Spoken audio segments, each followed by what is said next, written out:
Bismillahirrahmanirrahim. Assalamualaikum warahmatullahi wabarakatuh. Hai teman-teman, berjumpa lagi dengan saya Bayu Dwi Cahyono di Ubay Desi Channel.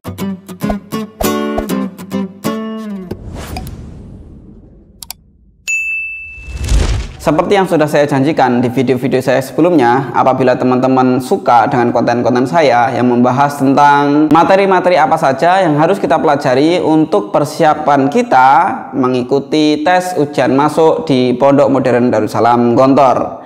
Apabila di video-video yang lalu kita sudah mempelajari tentang belajar imla, kemudian ujian lisan, semua terkait tentang persiapan calon santri baru untuk masuk ke Pondok Modern Darussalam Gontor sudah saya buatkan videonya.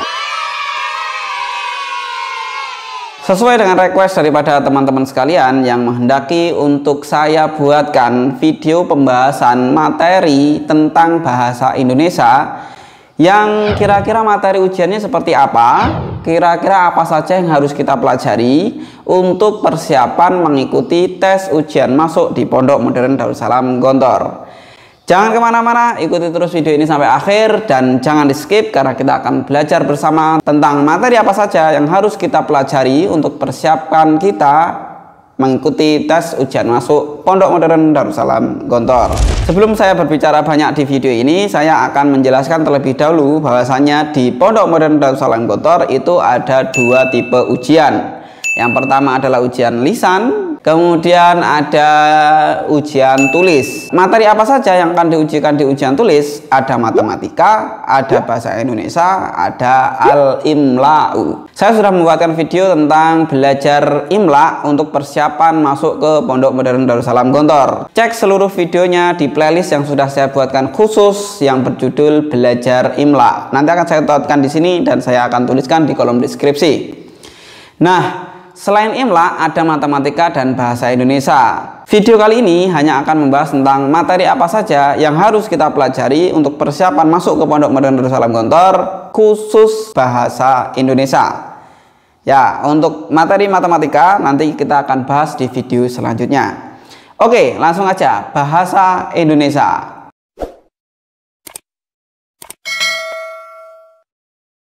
Materi pertama yang teman-teman harus pelajari di dalam pelajaran bahasa Indonesia yakni tentang imbuhan.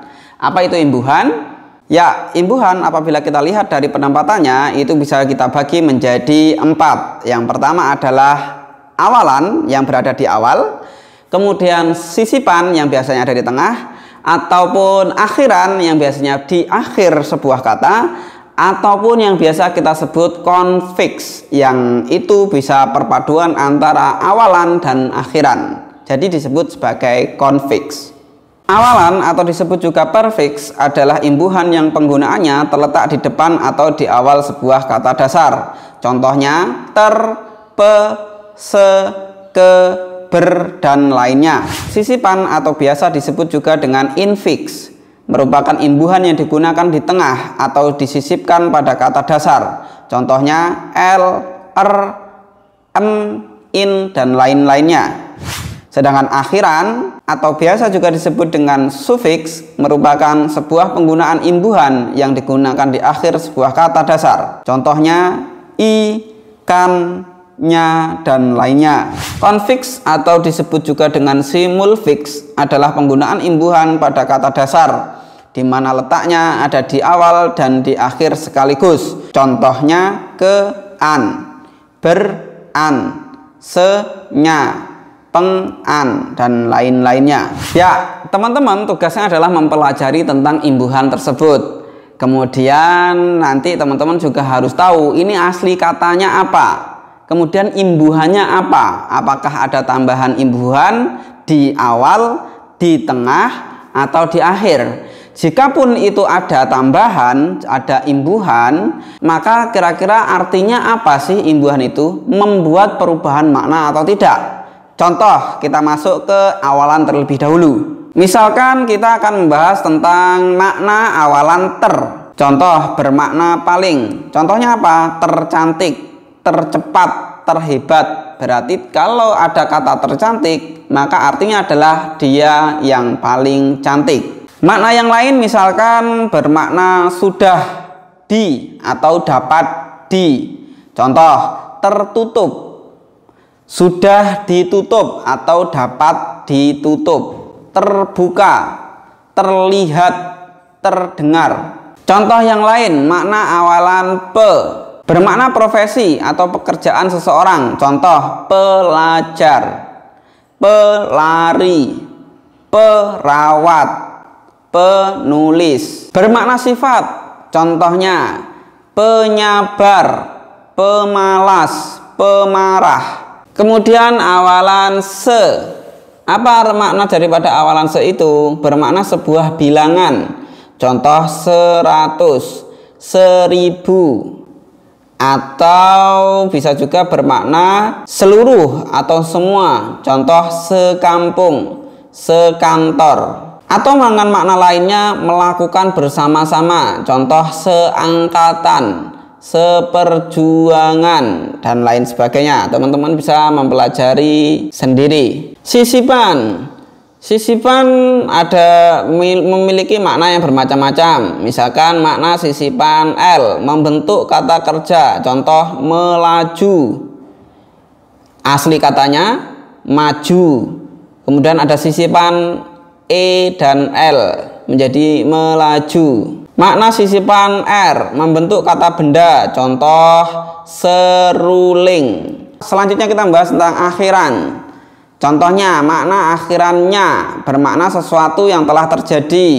Tidurnya, kerjanya. Ya teman-teman, itu tadi adalah contoh dari pembahasan tentang imbuhan. Banyak sekali, saya tidak bisa menjelaskan satu persatu dalam video ini. Tentunya teman-teman sudah mempelajarinya di sekolah dasar.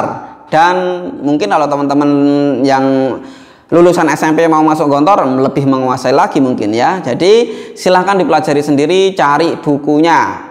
Biasanya buku yang digunakan di Pondok Pesantren Darussalam Gontor untuk mempelajari bahasa Indonesia adalah buku Intisari Kata Bahasa Indonesia. Gambarnya seperti ini kurang lebih, dan silahkan teman-teman cari untuk dipelajari. Selanjutnya, materi yang kedua yang teman-teman harus persiapkan untuk dipelajari adalah kalimat aktif dan kalimat pasif. Ini tentunya teman-teman sudah sangat menguasai ya, karena materi ini cukup mudah untuk dipahami oleh teman-teman sekalian. Apa itu kalimat aktif? Apa itu kalimat pasif?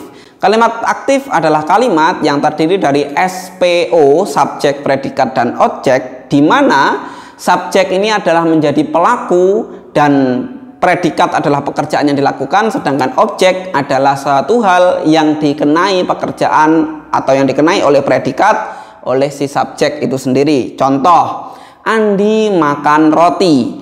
Andi subjek, makan predikat, roti objek. Maka objeknya dikenai predikat, dikenai pekerjaan oleh subjek. Objeknya roti, dikenai pekerjaan, dikenai predikat. Predikatnya apa? Dimakan. Maka roti dimakan oleh Andi. Andi memakan roti. Ini adalah kalimat aktif. Sedangkan kalimat pasif, gampangannya ya dibalik saja. Roti dimakan Andi. Roti yang awalnya menjadi objek berubah menjadi subjek, terletak di depan. Namun predikatnya tidak lagi memakan tetapi dimakan. Ini perubahan mendasar. Sehingga teman-teman bisa membedakan mana kalimat aktif, mana kalimat pasif. Jelas ya teman-teman? Saya pikir ini sangat mudah. Teman-teman sudah mempelajarinya di sekolah dasar dan sekolah menengah pertama. Materi yang ketiga yang teman-teman harus persiapkan adalah akronim. Apa itu akronim? Ya, akronim itu bisa kita sebut sebagai singkatan. Jadi ada sebuah kalimat kemudian disingkat menjadi satu kata. Nah, ini disebut sebagai akronim. Contohnya ABRI. Apa kepanjangan ABRI itu, teman-teman? Ya, betul sekali. Angkatan Bersenjata Republik Indonesia. Nah, ABRI ini disebut sebagai akronim. Mungkin ada lagi singkatan atau akronim yang sering teman-teman pakai. ULTAH. Apa itu ULTAH? Ulang tahun. Betul. Teman-teman sudah terbiasa dengan itu. Nah, singkatan-singkatan inilah yang disebut sebagai akronim. Mungkin di bayangan kita akan semudah itu. Namun nyatanya ketika soal itu keluar, mungkin kita, wah, apa ya artinya ini? Ternyata di luar dugaan kita bahkan belum sempat tahu apa sih akronim ini, Apa sih kepanjangan daripada ini? Mungkin kita belum tahu. Maka banyak-banyaklah membaca buku, banyak-banyaklah mencari kata-kata akronim, sehingga nanti ketika ada soal keluar terkait akronim, teman-teman sudah pernah membacanya dan paham, mengerti, sehingga bisa menjawab dengan mudah. Amin. Oke, materi selanjutnya yang harus teman-teman pelajari adalah sinonim dan antonim. Apa itu antonim? Cara mudahnya, antonim adalah lawan kata. Jadi misalkan nih, panjang antonimnya pendek, tinggi antonimnya rendah, kasar antonimnya halus. Seperti itu kurang lebih contoh daripada antonim. Kemudian sinonim. Apa itu sinonim? Persamaan. Gampangnya seperti itu. Persamaan yang dimaksud adalah ya sesuatu kata yang bisa digantikan dengan kata lain yang memiliki makna yang sama. Contohnya sinonim apa saja? Misalkan nih, pakar, ahli, artis, seniman, tangguh, andal, tangguh, dan sebagainya. Itu nanti teman-teman harus pelajari sendiri.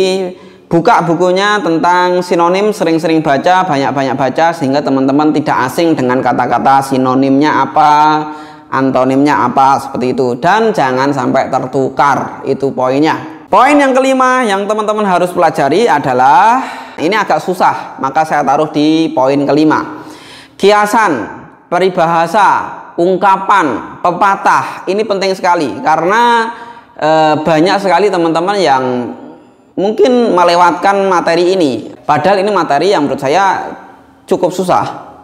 Contoh nih ya, contoh ada kalimat ada udang di balik batu, artinya apa? Nah, ini teman-teman harus mengerti artinya ada udang di balik batu itu apa. Apakah itu termasuk pepatah? Apakah itu termasuk peribahasa? Apakah itu termasuk kiasan? Seperti air di daun talas, itu artinya apa? Termasuk ungkapan atau termasuk kiasan atau termasuk peribahasa? Nanti juga teman-teman harus belajar tentang pantun. Masa air? Oh, enggak seperti itu juga ya tentunya. Jadi silahkan teman-teman carilah pantun-pantun apa, peribahasa-peribahasa apa.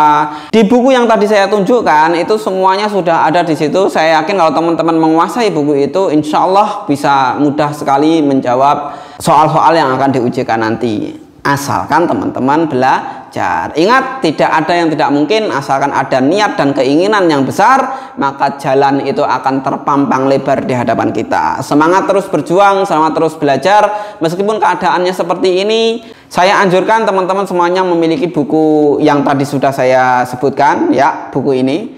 Saya anjurkan teman-teman semuanya sudah memiliki buku ini untuk dipelajari materi-materi seputar bahasa Indonesia. Kalau belum punya, ya silahkan dicari. Nah, atau bisa cari-cari di internet tentang imbuhan, tentang peribahasa, tentang pantun, tentang kiasan, tentang antonim, sinonim, akronim, dan lain-lain. Atau di buku-buku pelajaran kalian ketika SD ataupun SMP. Insya Allah semuanya sudah diajarkan di sekolah kalian masing-masing. Ikuti video saya selanjutnya yang akan membahas tentang materi apa saja yang harus kita pelajari untuk persiapan mengikuti ujian masuk Pondok Modern Darussalam Gontor, khususnya materi matematika. Apabila teman-teman ingin mendapatkan penjelasannya tentang itu, jangan lupa tulis di kolom komentar dan bantu saya untuk membangun channel ini dengan klik tombol subscribe dan loncengnya agar apabila saya mengupload video terbaru, teman-teman mendapatkan notifikasinya. Dan jangan lupa bagikan kepada teman-teman yang lain agar mereka juga tahu tentang materi apa saja yang harus kita pelajari untuk persiapan mengikuti tes ujian masuk Pondok Modern Darussalam Gontor. Mudah-mudahan semuanya sukses, mudah-mudahan semuanya berhasil mendapatkan nilai terbaik. Jangan lupa belajar, menjada wajada. Barang siapa yang bersungguh-sungguh, maka dia akan pasti mendapatkannya. Saya Pak Yudi Cahyano, sampai jumpa di video selanjutnya. Assalamualaikum warahmatullahi wabarakatuh.